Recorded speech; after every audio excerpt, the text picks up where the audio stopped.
Olá, meus amigos, uma boa noite a todos. É com grande alegria que mais uma vez nos encontramos para estudarmos a obra Libertação. Estamos aprendendo bastante com esse estudo. Nós vamos fazer a nossa prece de abertura, que será proferido pela nossa amiga Lígia. Logo depois, a nossa irmã Aramita irá fazer a recapitulação do nosso capítulo. Nós estamos no capítulo 11.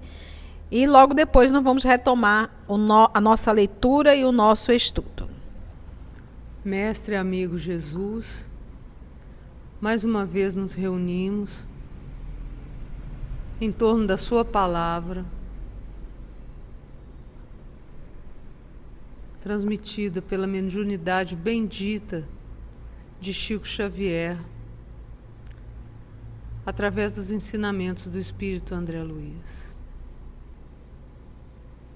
Graças vos damos por esses trabalhadores incansáveis da sua seara, que possamos, Senhor, nos espelharmos neles para construir nosso caminho, hoje e sempre. Que assim seja. Vamos agora para a recapitulação do nosso estudo. Na semana passada nós vimos que o Gabriel, esposo da Margarida, a levou para um famoso professor de ciências psíquicas no intuito de conseguir uma cooperação para ajudá-la na problemática dela.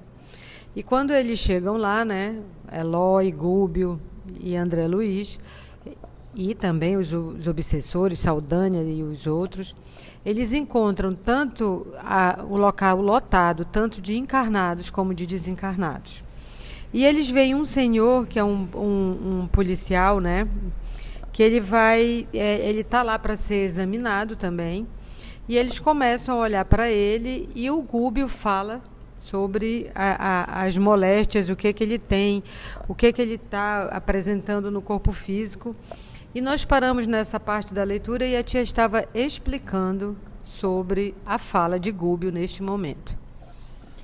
Ok, e antes de nós retomarmos essa fala de Gúbio, que nós estávamos indo ponto a ponto, eu gostaria de fazer primeiramente um agradecimento à nossa querida amiga, que é ouvinte, participante do estudo do EOS, pelo nosso canal, a Cleone Maria.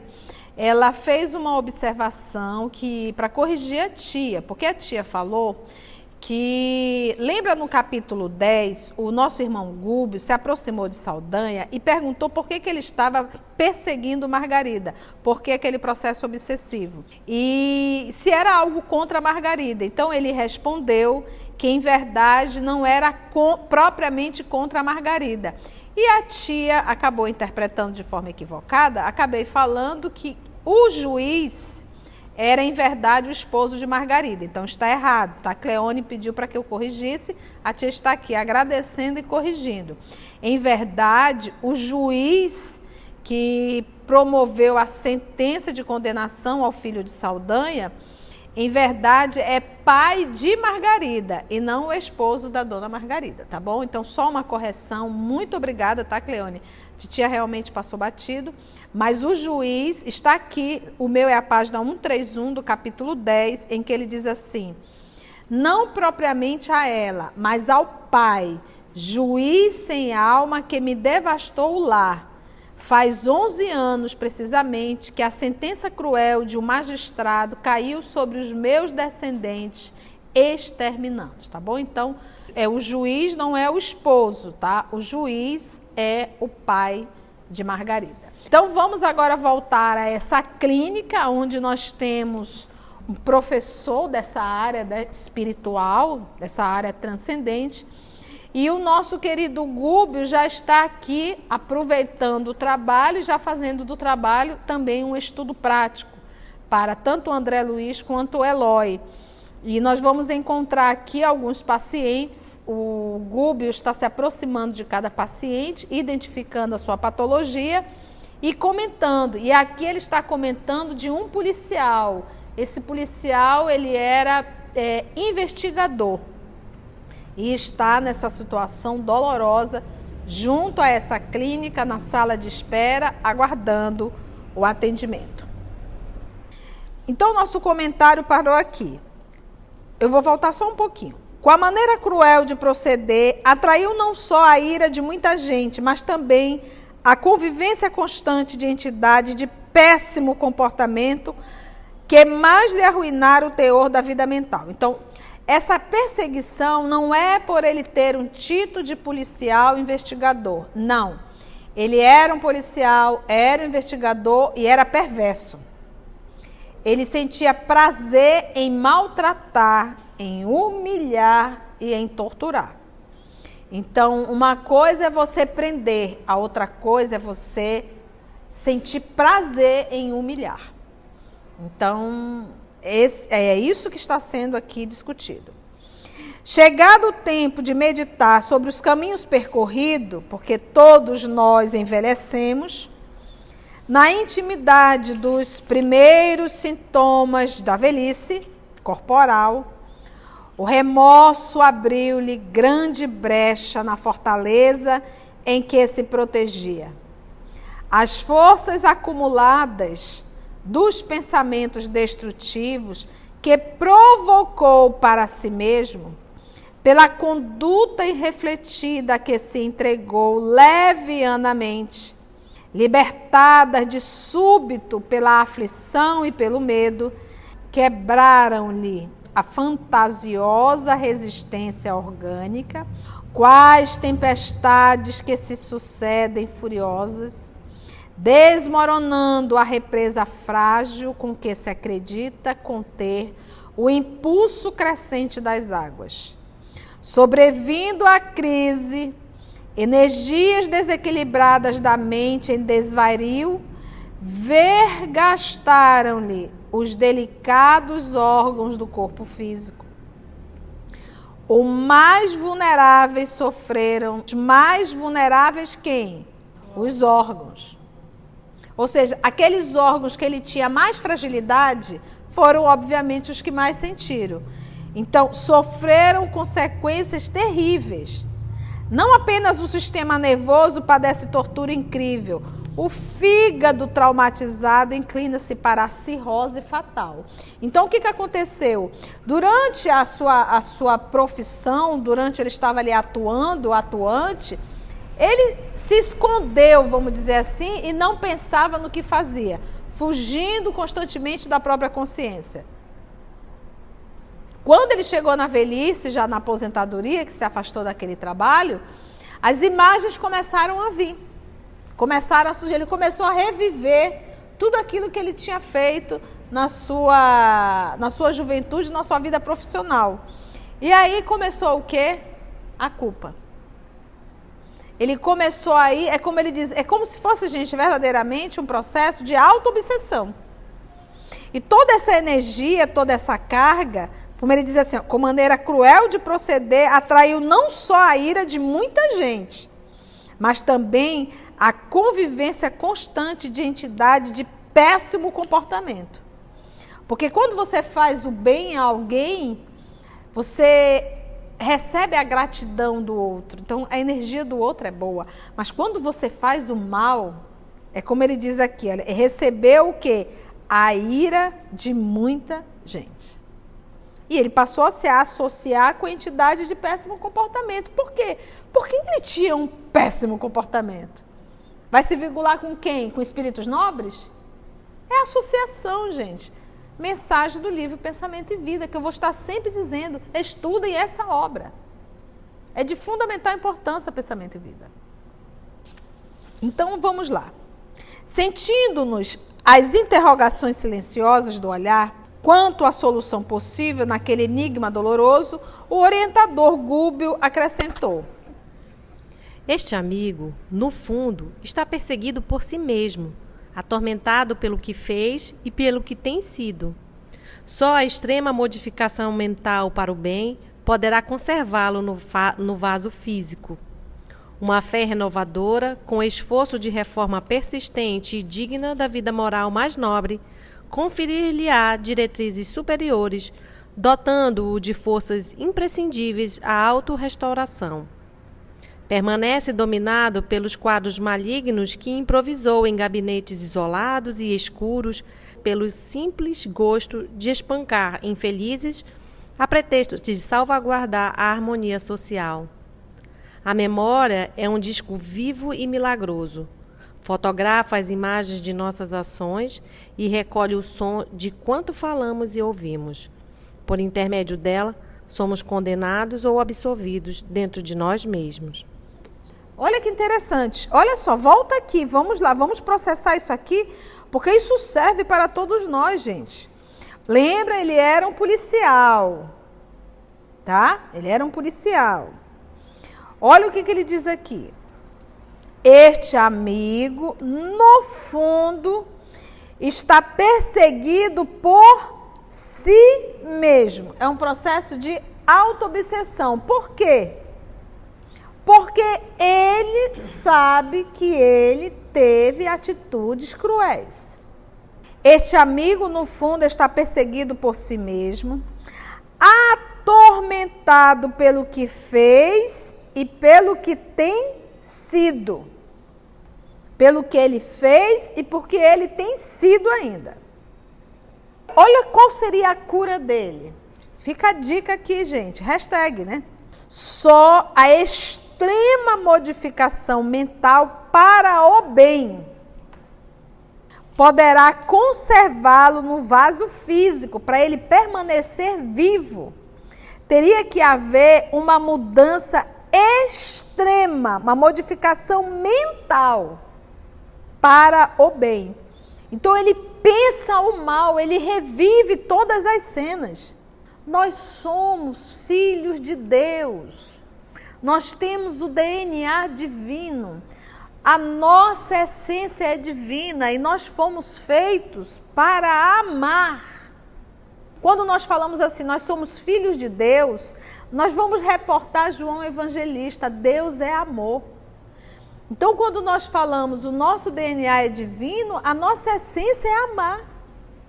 Nós não fomos feitos para odiar, para maltratar, para trair, para enganar, em hipótese alguma. Então, aqui o que acontece? Como é que ele poderia... Porque nesse processo de odiar, de maltratar, maldizer, nós estamos destruindo o corpo físico. Só a extrema modificação mental. Ele não está falando de ação, uma ação no dia a dia, de fazer caridade, não. Ação mental. Porque tudo começa onde? Pensamento. Agora, como que ele pode fazer essa mudança? Por isso que ele usou o termo extremo. Se ele carrega culpas, dores, ele revive todas as cenas do que ele fez. Então a gente diz assim, a gente está achando que a gente vai desencarnar e começar a sofrer as consequências? Não, você está vendo aqui o irmão encarnado, vivendo um inferno. E esse inferno é o quê? Mental. E esse inferno mental está proporcionando as doenças físicas. Então olha só a extrema modificação mental para o bem poderá conservá-lo no vaso físico, permanecer vivo. Que mais? Modificação mental. Segundo ponto, uma fé renovadora. Fé, confiança, segurança. Ele precisa de uma religião para que ele possa encontrar sua religiosidade. Uma fé renovadora. Com esforço de reforma, persistência. Quando você fala em esforço, você já aciona o quê? Livro dos Espíritos. Quando ele diz que o que nos falta é o quê? E poucos de nós fazemos o quê? Pequenos esforços. Então é necessário para ele, primeiro, modificar a mente. Segundo, ter uma fé renovadora. Com esforço de reforma persistente e digna da vida moral mais nobre. Então, a cura desse homem era: te torna um ser humano melhor. Quantos de nós não teríamos N doenças físicas curadas se nós nos tornássemos pessoas dóceis, amáveis, moralizadas. Quantas doenças do corpo é resultado da doença da alma? Gente, nós somos filhos de Deus, nós temos o DNA divino. Nós fomos feitos para sermos amor, para sermos luz, fazer brilhar a vossa luz. Aprenda a ser um humano doce, meigo, amável. Enquanto nós estivermos dando chilique na ponta do tamanco, nós vamos estar sentindo muitas dores e adoecendo o nosso corpo físico. Isso é um fato. Eu posso até não acreditar, mas isso não vai mudar a realidade. Porque a minha essência é divina, logo Deus me criou e eu tenho um propósito. Ele me criou e criou com um propósito. Ama, filho. E aí pega todo o ensinamento do nosso Senhor quando ele diz, um novo mandamento vos dou. Amai-vos uns aos outros como eu vos tenho amado. Tia, ele era policial, eu tenho um irmão que é policial. E no início, hoje ele já tem muitos anos, né? Mas no início ele sofreu muito. Imagina um filho criado com todo o dengo, com todo o amor de mãe, que mãe é muito dengosa, mãe é uma mãe. Mãe é uma mãezona. Aquela que se agarra com a gente, se joga na cama, que cheira, que beija. E ele de repente se viu numa situação de ter que prender, de ter que ser às vezes muito firme, muito forte. Às vezes, em situações bem complexas. Quando ele diz, mano, é terrível quando chega alguém que você soube que aquela pessoa matou uma criança. E você conseguir manter o equilíbrio. Então, logo no início, ele teve muita dificuldade. Hoje em dia, graças a Deus, ele consegue processar. O trabalho dele agora é muito mais administrativo, devido a um problema na coluna seríssimo, graças a Deus. Mas no início ele sofreu bastante. No início ele sofreu bastante. Então a gente percebe, mas o que é ele sofrer? Ele não sentia prazer.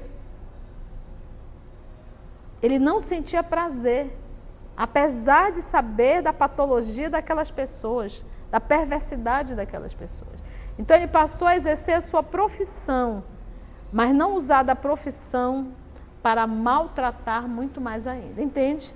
Então é naquele processo, você está para levar a segurança da sociedade, mas você não está para atos de crueldade sentindo prazer ainda por cima. E é o caso aqui do nosso irmão, ele sentia prazer, ele gostava. E olha aí a situação que ele está. Então ele diz, só a extrema modificação mental, uma fé renovadora com esforço da vida, né?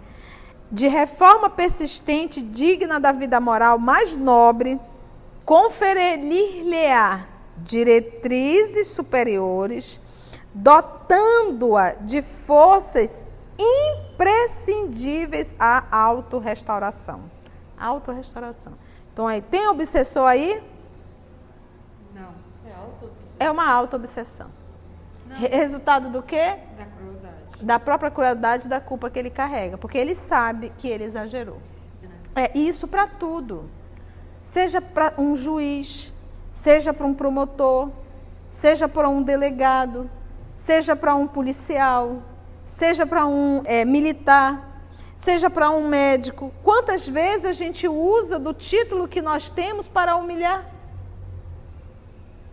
Seja de um advogado, que às vezes tem a profissão, aquilo sobe na cabeça e a pessoa passa a humilhar o seu semelhante. Então aqui o caso é de um policial, mas vamos parar para pensar em todos os títulos que a gente vai adquirindo ao decorrer da vida e como a gente utiliza, a gente deixa de ser humano e passa a ser um título. Ele aqui deixou de ser um filho de Deus e passou a ser um título chamado policial. Só que a gente não tem como se desassociar. Somos todos irmãos, uma família só.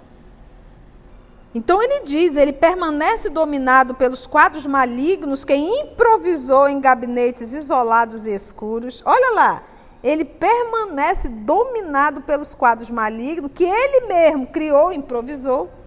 Em gabinetes isolados e escuros, pelo simples gosto de espancar infelizes.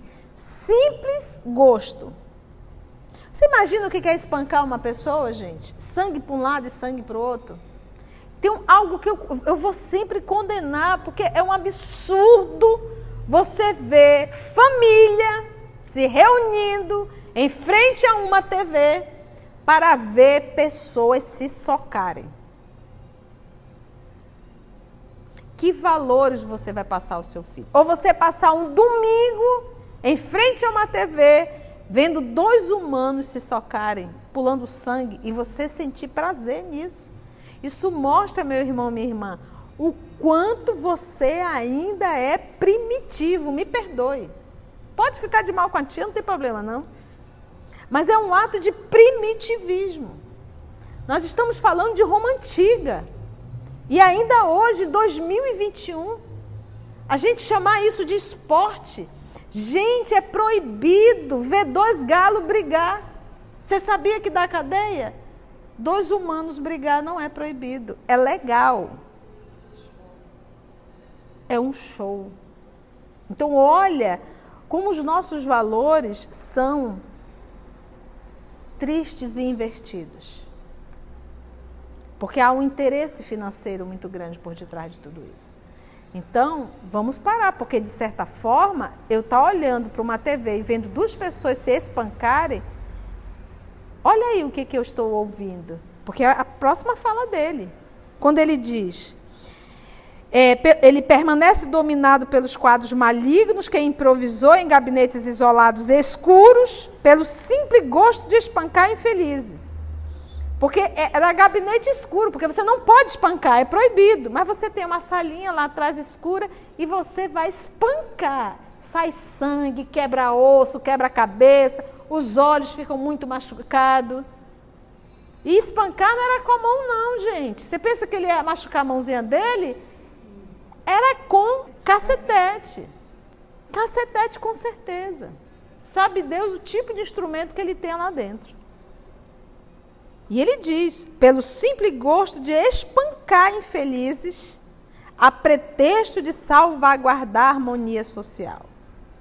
A memória é um disco vivo e milagroso. Milagroso por quê? Tu jura que morreu, mas não morreu não. Está vivinho da Silva a memória. Do nada. Mais vivo do que nunca. Não nada de sarcófago. Olha só, a memória é um disco vivo e milagroso. Milagroso por quê? Ressuscita. Fotografa as imagens de nossas ações. Olha, fotografa. Quem que fotografa? A memória. Lembra lá do livro Pensamento e Vida, quando vai falar da mensagem titulada Vontade. Lembra que a vontade é o gerente e um dos departamentos é justamente quem? A memória. Quem que está acionando a memória? O gerente. Que é a vontade. Por isso que ele diz que é um processo auto-obsessivo. A memória é um disco vivo e milagroso. Fotografa as imagens de nossas ações. Gente, de todas as nossas ações. Fotografa as imagens de nossas ações e recolhe o som de quanto falamos e ouvimos. Então, imagina o que ele dizia. Você é isso, você não vale nada, você é uma escória. E o cidadão, pelo amor de Deus, não me bate, para, tá doendo, eu vou morrer. Tudo isso está na memória dele. Não só o que ele disse, mas o que ele ouviu na hora dessa tortura, né? Por intermédio dela, da memória, somos condenados ou absolvidos dentro de nós mesmos. Às vezes a gente... Por intermédio dela, somos condenados ou absolvidos dentro de nós mesmos. Tá vendo, gente? Aonde está gravada a lei de Deus? Na consciência. Quem é o nosso juiz? Nós mesmos. Própria consciência. O assunto era sedutor, mas talvez para não acordar demasiada atenção em Saldanha e em outros espíritos menos educados que nos contemplavam curiosamente, Gúbio passou a reparar conosco outro caso. Então vamos agora conhecer outro caso. Já conhecemos o caso do policial, agora vamos ver um outro. Abeirando-nos de um divã em que respeitável senhora se sentava ao lado de jovem clorótica, e aí tem uma nota no teu livro, no nosso também, que apresenta clorose, ou seja, anemia, por extensão de sentido, ou seja, muito pálida. A gente já até brinca dizia pálida, pálida, pálida. Né? Então, assim, ao lado de jovem, pálida, pálida, pálida, parecendo-me avó e neta. Então, a menina muito pálida era a neta e ali a avó acompanhando. 2 espíritos de aspecto sinistro rodeavam a menina, qual se devesse estar custodiada por guarda tirânicos. A matrona aflitivamente aguardava o instante da consulta. Então, a avó acompanhando a neta e ali aguardando. A jovem, que proferia disparates, não falava por si. Olha aqui, fios tênues de energia magnética ligavam-lhe o cérebro à cabeça do irmão infeliz que se lhe mantinha à esquerda. Então, aquilo que ela falava, palavras desconexas, na verdade, ela estava sob influência de quem? De um desses espíritos. Eram 2. Esse era o que estava à esquerda dela. Achava-se absolutamente controlada pelos pensamentos dele, a maneira de magnetizado e magnetizador. A doente ria sem propósito e conversava a esmo, reportando-se a projetos de vingança, com todas as características de idiotia e inconsciência. Ah, se nós tivéssemos olhos para enxergar o que está por detrás de cada história. Gúbio examinou-a com a atenção habitual e informou. Encontramos aqui doloroso drama do passado. A vida não pode ser considerada na conta estreita de uma existência carnal. Abrange a eternidade. É infinita nos séculos infinitos.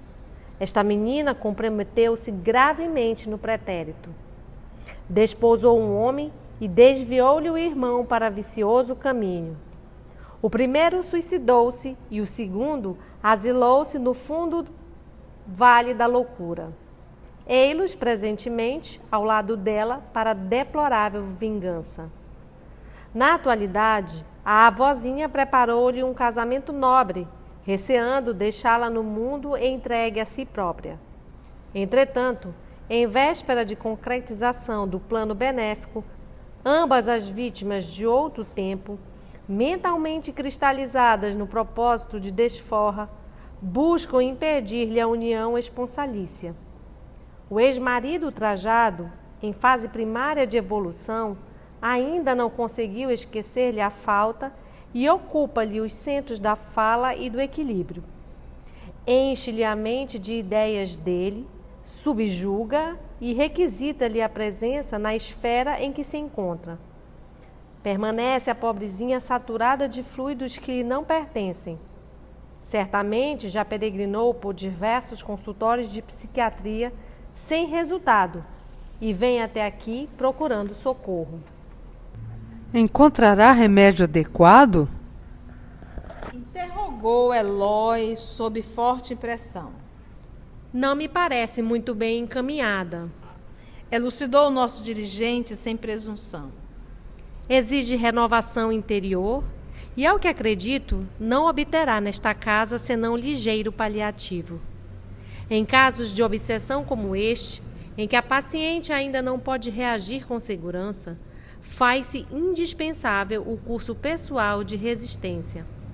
Não adianta retirar a sucata que perturba o ímã, quando o próprio ímã continua atraindo a sucata. Ok, vamos comentar aqui esses 2 parágrafos que são de fundamental importância. Primeiramente, vocês às vezes dizem assim, a tia é muito radical. Nosso estudo do Evangelho da semana, acho que passada ou retrasada, nós falamos o quê? O que nós, como terrícolas, há milênios estamos nos comprometendo? Sexo, poder e dinheiro. Você já deve ter ouvido a tia falar isso milhões e milhões de vezes. Então, ainda há pouco nós lemos o caso de um policial. O que foi que estragou o policial? O poder. Então, olha só, encontramos aqui doloroso drama do passado. Porque ali está uma senhora e uma jovem dizendo coisa com coisa nenhuma. Tá? Ele diz assim: a vida não pode ser considerada na conta estreita de uma existência carnal. Então você está olhando ali, tadinha, ela está tão doente, né?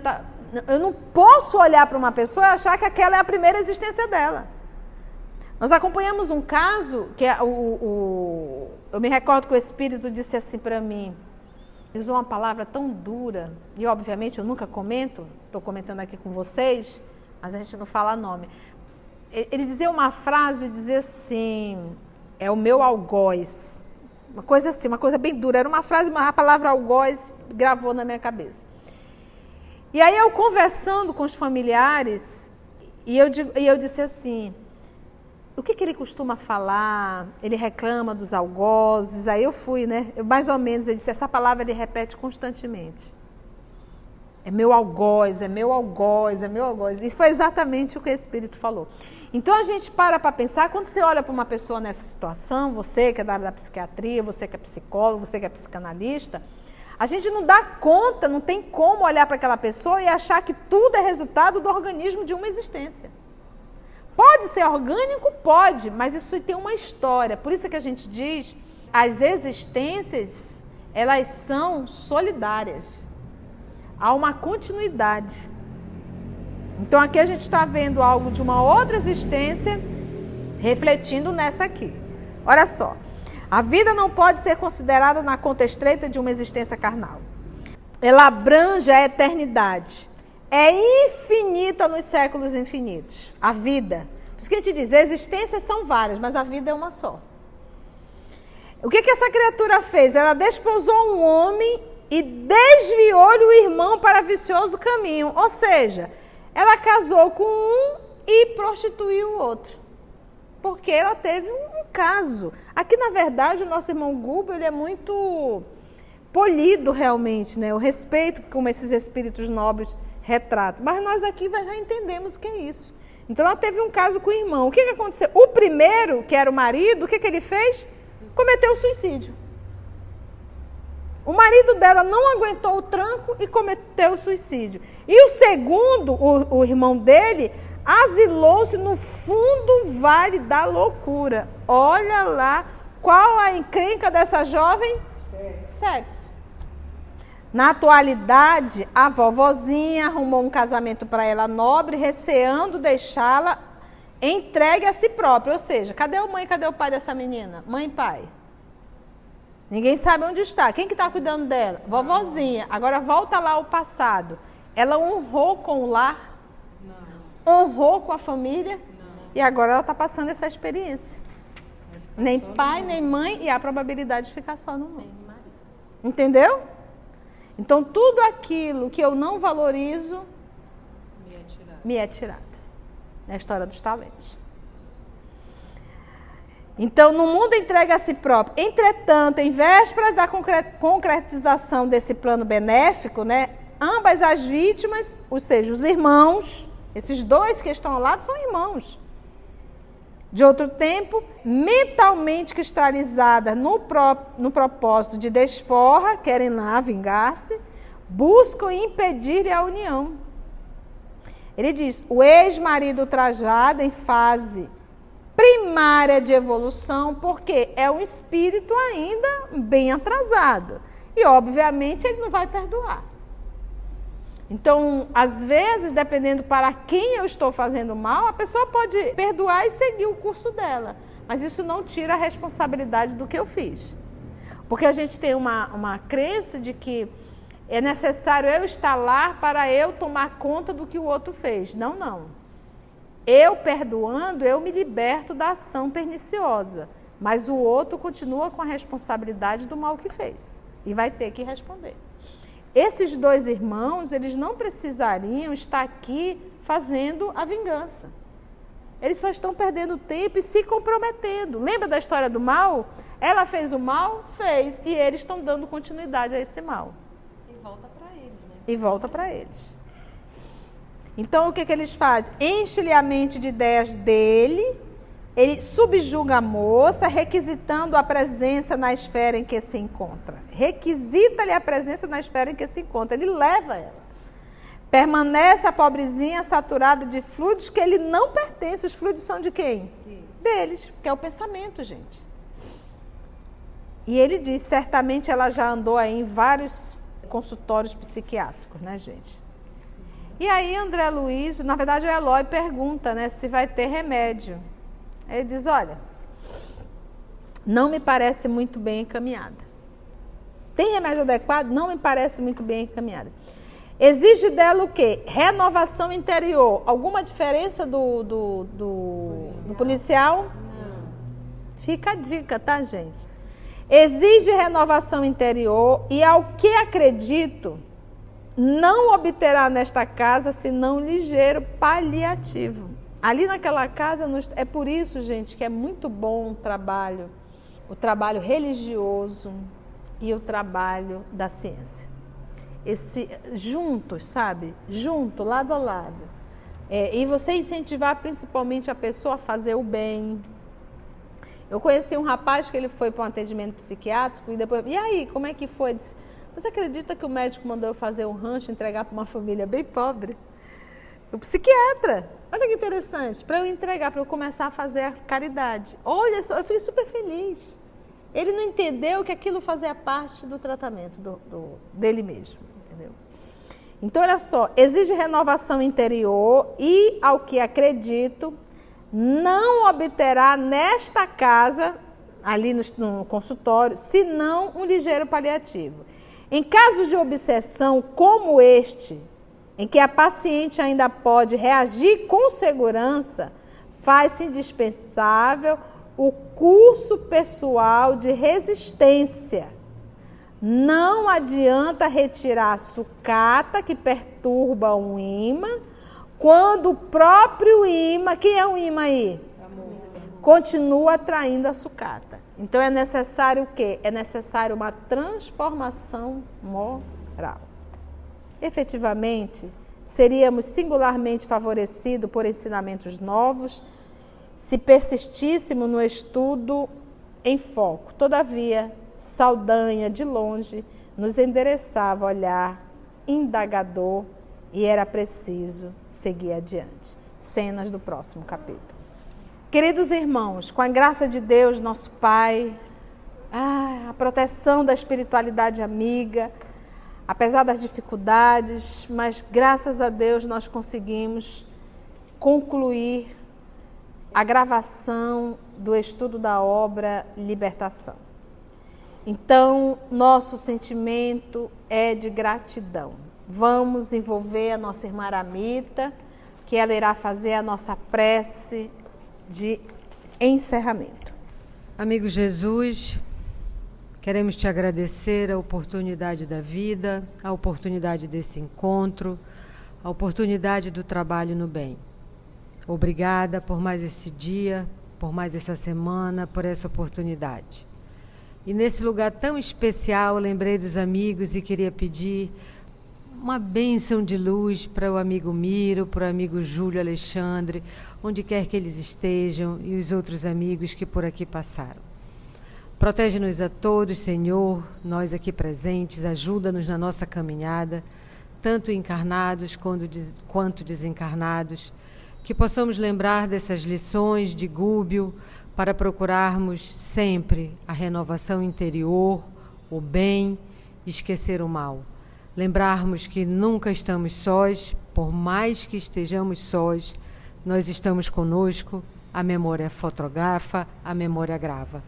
Ajuda-nos a seguirmos teus passos, porque sabemos que tu prometestes, que tu estás esperando por nós até o fim dos tempos. Que assim seja.